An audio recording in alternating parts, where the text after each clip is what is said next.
샬롬, 말씀의 삶 3기 귀한 성경 통독에 참여하신 성도님들을 주님의 이름으로 축복합니다. 오늘은 제1강으로 창조시대, 족장시대, 그리고 출애굽 시대에 대한 말씀을 함께 살펴보겠습니다.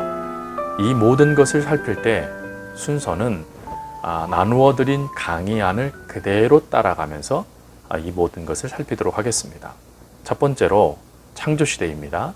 창세기 1장, 2장은 창조에 대한 말씀이 담겨져 있습니다. 이 창조의 핵심은 기원, 시작이 어떻게 주어졌느냐 하는 것이죠. 세상의 기원, 또 인간과 결혼의 기원, 그리고 죄와 사망의 기원을 분명하게 밝혀줍니다. 그러면 하나님께서 이렇게 창조하신 목적은 무엇입니까? 그것은 하나님의 통치가 온전히 이루어지는 하나님의 나라를 세우시기 위함입니다. 두 번째로 하나님께서 선악을 알게 하는 나무의 실과를 만드신 이유는 무엇일까요? 두 가지 이유를 설명할 수 있습니다. 첫 번째로는 인간의 자기중심성을 억제하기 위함입니다. 즉, 내 삶을 독자적으로 끌고 가고자 하는 모든 것을 내려놓게 하시기 위함이라는 것이죠. 그리고 두 번째가 하나님의 주권을 모든 영역에서 인정하고 그리고 하나님의 말씀에 순종하며 죄를 짓지 않게 하시려는 하나님의 사랑입니다. 많은 이들이 선악을 알게 하는 나무의 실과를 오해하기도 하죠. 안 만들었으면 죄를 짓지 않을 것이다 라고 말이죠. 그러나 하나님이 이것을 만드신 목적은 죄를 짓지 않게 하시기 위해서 이 선악을 알게 하는 실과를 만드셨다라는 것입니다. 두 번째로 타락에 대한 부분입니다. 창세기 3장 6절에 세 가지 유혹을 요한일서 2장 16절에는 육신의 정욕, 안목의 정욕, 이생의 자랑이라고 정의합니다. 이 세 가지가 바로 죄의 본성이죠. 이 죄의 본성의 핵심은 인간이 하나님 없이 자기 마음대로 하고 싶어라 하는 자기 중심성입니다. 그럼 이런 자기 중심성의 결과로 죄를 지은 아담과 하와가 그 죄를 지음을 통하여 해결하고자 했던 방법은 무엇이고 또 그 깨어진 관계를 회복시켜 주시기 위한 하나님의 방법은 무엇입니까? 첫 번째로는 인간의 방법, 아담과 하와의 방법으로 무화과 나무 옷을 입는 것입니다. 이것은 스스로 이 문제를 해결하고자 하는 방법을 선택한 모습이죠. 두 번째로 하나님의 방법으로 하나님은 가죽 옷을 입히십니다. 가죽 옷을 입히시기 위해서 반드시 동물의 피 흘림이 있어야 되죠. 이를 통해서 아담과 하와에게 하나님은 죄는 반드시 피 흘림이 있어야 된다는 것을 깨닫게 하시기 위하여서 하나님의 방법을 하나님은 행하신 것입니다. 자, 세 번째로는 6장부터 10장까지 홍수에 대한 것입니다. 물론 많은 걸 설명할 수 있겠지만 한 가지 질문으로 넘어가고자 합니다. 방수의 동력과 방향타를 허락하지 않으신 이유가 무엇일까 하는 것이죠. 이것은 방향타가 있으면 인간은 하나님을 의지하기보다 그 방향타와 동력을 의지하여 그 순간을 모면하려고 하는 자기 중심성이 발동되기 때문에 그렇습니다. 그래서 하나님은 그 모든 것이 발동되지 않도록 철저하게 모든 것을 하나님께 맡기도록 이 모든 것을 허락하지 않으신 것이죠. 11장은 바벨탑에 대한 것입니다. 바벨탑의 뜻은 혼돈이라는 것입니다. 이 혼돈은 인간의 교만에 대한 하나님의 징계의 결과이죠. 하나님은 한 언어를 허락하여 주셨습니다. 하지만 하나님처럼 되고 싶었던 인간의 교만이 하나님의 징계를 받게 되어졌고 그 결과 혼돈, 흩어짐의 역사들이 나타나게 된 것이죠. 그럼 바벨탑이 일어난 이유와 메시지는 무엇입니까? 이유는 간단합니다. 하늘에 닿자 자기 이름을 내자라는 것입니다. 그럼 이것의 메시지는 무엇입니까? 인간의 높아지기를 갈망하는 마음은 반드시 꺾인다라는 사실이죠. 자, 다음으로는 족장시대입니다. 여러분, 족장시대는 가장 핵심적인 인물들이 아브라함, 이삭, 야곱, 요셉입니다. 먼저 아브라함에 대해서 살펴보겠습니다. 창세기 12장부터 23장은 아브라함에 대한 말씀들이 나오는데 하나님께서는 갈대아 우르에서 아브라함을 떠나게 하십니다. 그러면 하나님께서 갈대아 우르에서 아브라함을 떠나게 하신 의도, 그 의도는 무엇입니까? 그것은 잡신을 섬기며 물질적으로 안락하고 타락된 삶으로 하나님의 나라를 세울 수 없다는 것입니다. 그런 자들에게 하나님에 대한 순종함 또한 나타나지 않죠. 그래서 하나님은 구별시키는 모습을 아브라함을 통해서 보여주신 겁니다. 두 번째로 하나님께서 가나안 땅을 선택하신 이유는 그럼 무엇입니까?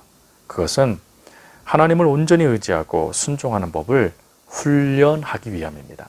그래서 가나안 땅은 훈련소라는 말이 있습니다. 훈련하기 위해 그 땅을 구별하고 그것으로 훈련병 이스라엘을 불러 모으신 것이죠. 세 번째로 하나님께서 아브라함에게 이해할 수 없는 명령을 그럼 내리신 이유는 무엇입니까? 도저히 이삭을 바치라는 명령은 아브라함이 순종할 수 없는 명령이었습니다. 그럼에도 불구하고 하나님께서 이삭을 바치라라고 명령하신 이유는 무엇인가 하는 것이죠.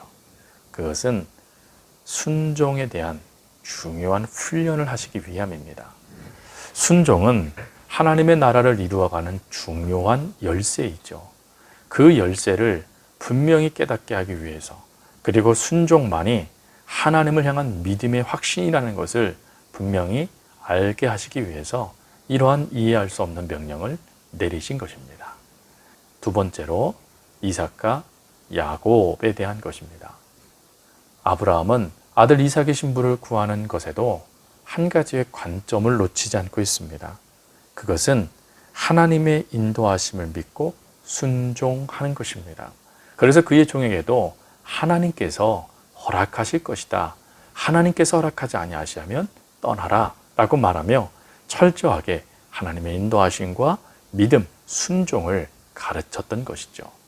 두 번째로 야곱의 생애를 통해 말씀하시는 하나님의 메시지를 우리가 살펴봐야 됩니다. 야곱의 생애를 통해 하나님께서 말씀하시는 핵심은 하나님께로 돌아가라 라는 것이죠. 자기 중심적 삶을 살았던 야곱을 하나님은 연단하십니다. 그리고 그 연단의 과정을 통해 하나님께로 돌아오도록 이끌어 주시죠. 하나님은 그것을 야곱의 인생을 통하여 우리들에게도 도전해 주고 계시는 것입니다. 세 번째로 창세기 37장부터 50장 말씀으로 요셉에 대한 말씀입니다.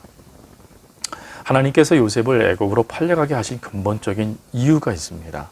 그것은 하나님의 나라를 회복하기 위함입니다. 하나님의 나라를 회복하기 위해서 한 민족을 이루는 과정을 하나님은 애굽 땅에서 펼치신 것이죠. 그러면 요셉의 삶을 통해 하나님께서 우리들에게 주시는 메시지는 무엇일까요? 이것을 알 수 있는 말씀이 창세기 50장 20절 말씀입니다. 하나님은 그것을 선으로 바꾸사 오늘날과 같이 백성의 생명을 구원하게 하시려고. 즉 하나님은 모든 것 가운데 역사하셔서 하나님의 백성들의 생명을 구원하시며 하나님의 나라를 이루어 가신다는 것, 모든 것이 하나님의 섭리 가운데 있다는 것을 깨닫게 하시기 위해서 요셉의 삶을 저희들에게도 보여주신 것입니다. 세 번째로 출애굽과 광야 시대입니다. 출애굽의 핵심적인 것은 하나님의 구원의 역사입니다. 출애굽기 1장부터 18장까지는 애굽으로부터 구원하시는 하나님에 대한 말씀이 기록되어져 있죠. 첫 번째로 히브리라는 말씀의 뜻은 무엇일까요? 그것은 강을 건너온 자라는 뜻입니다. 두 번째로 출애굽기 2장부터 6장까지의 말씀입니다. 핵심은 모세에 대한 말씀이 나오죠. 여러분, 모세는 120세를 살았습니다. 그의 생애를 40년씩 3기로 나누어 볼 수 있는데, 먼저 1장, 2장은 왕자 모세의 삶, 3장부터 4장은 목자 모세의 삶, 그리고 5장 이하는 선지자 모세의 삶입니다. 먼저 왕자 모세로서 중요한 단어는 갈대상자라는 단어입니다. 여러분, 갈대상자는 원어로 아크라는 단어인데, 이 아크는 방주라는 뜻이죠. 즉 하나님은 방주, 구원의 역사를 모세의 어린 시절에도 허락해 주셨다는 것입니다. 그리고 이 말씀을 통해서 모세는 어렸을 때부터 하나님은 구원의 역사를 일으켜갈 방주를 이끌어갈 또 다른 노아로 모세를 부르셨다라는 것을 알 수 있게 되어지죠. 두 번째로 그러면 모세의 살인 사건을 하나님은 어떻게 사용하십니까? 하나님은 이걸 통해서 구원을 이루어가는 백성의 핵심 내용이 자신의 힘, 자기 중심성에 있는 것이 아니라 하나님의 뜻 안에 있다는 것을 깨닫게 하시죠. 그것이 모세의 살인 사건의 중요한 키입니다. 그리고 그 결과로 하나님은 모세를 훈련의 장소로 부르시게 되죠.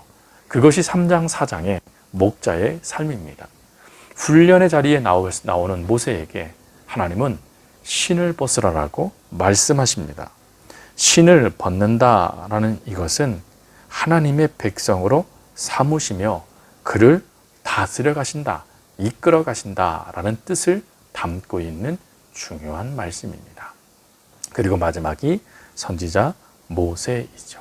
80세 이후 모세는 하나님의 동역자가 되어져서 애굽에서 이스라엘 백성들을 이끌어내는 선지자의 삶을 살아가게 됩니다. 그게 세 번째로 출애굽기 7장부터 11장은 10가지 재앙이 담겨져 있습니다. 여러분, 하나님께서 10가지 재앙을 허락하시기 전에 우리가 그 모습을 보면서 이렇게 질문할 수 있죠. 단번에 이스라엘 백성들을 이끄시면 되는데 왜 하나님은 저렇게 하셨을까라고 말이죠. 그 이유는 적어드린 내용과 같습니다. 하나님께서 재앙을 10가지씩이나 내리신 후에야 히브리 민족을 구원하신 이유는 이스라엘 백성들이 애굽의 신들에게 익숙한 삶을 살아왔기 때문에 하나님이 어떤 분인지 알지 못하므로 그들에게 첫 번째로는 하나님의 존재를 알리고 두 번째로는 하나님이 그 애굽의 신들보다 강함을 보여주고 세 번째로는 참 왕은 하나님이시다는 것을 가르쳐 주시기 위함입니다. 하나님께서 이스라엘을 출애굽시켜야 될 분명한 이유가 있죠. 그것은 처음에 말씀드린 대로 하나님 나라를 회복하시기 위함입니다. 다실론적 풍습에 젖어 있었던 상태에서는 하나님의 통치, 하나님의 나라를 온전히 이룰 수 없게 되어지죠. 그래서 하나님은 그들을 구별하셔서 한 가지 계획을 이루십니다.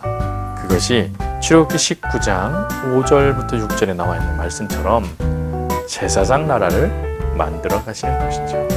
구별하여 하나님의 백성으로 삼고 그리고 그 구별된 하나님의 백성들을 통하여 하나님의 나라를 이끌어 가시게 하시기 위해서 하나님은 이스라엘 백성들을 불러내신 것입니다. 오늘 그 말씀들을 창세기 1장 1절부터 우리 출애굽기 18장까지 말씀을 이번 주 동안 읽으시면서 이렇게 이끄시고 또 이렇게 하나님의 나라를 이루어 가셨던 그 은혜들을 발견하며 하나님을 더 알아가는 귀한 시간이 될 수 있기를 주님의 이름으로 부탁드립니다.